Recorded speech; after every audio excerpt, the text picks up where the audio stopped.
Textiles are produced by weaving, knitting, knotting, crocheting, lace-making from threads, or made from fibers that are felted.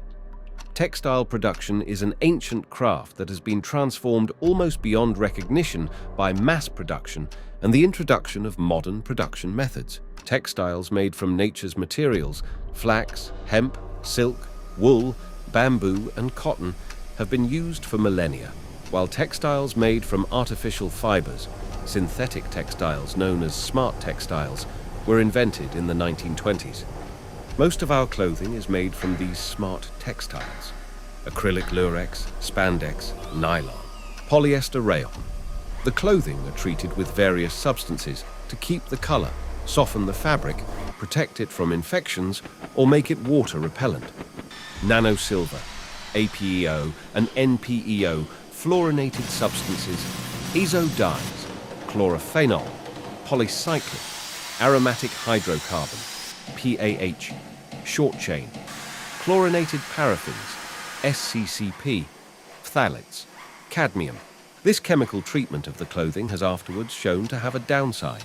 The chemicals can act carcinogenic, hormone disruptive, toxic, allergenic, and harmful to reproductive capacity. Furthermore, they are non-biodegradable and harmful to the environment. Chromium is one of the worst chemicals and is often referred to as a doomsday chemical. Chromium is added during dyeing textiles to ensure that the color lasts. However, chromium is toxic to almost everything. It is harmful to reproduction, hormone disrupting, and carcinogenic. Textile coloring using reeds. The process. The reeds display their strongest colors during the period of June, July, and August. From November to the end of February, the reeds are instead used as construction materials. When you're dyeing with reeds, you use the fresh flower. After the harvest, the reed is cut into smaller pieces. The cut reed is mixed with water and let to boil for minimum 60 minutes to make a color soup.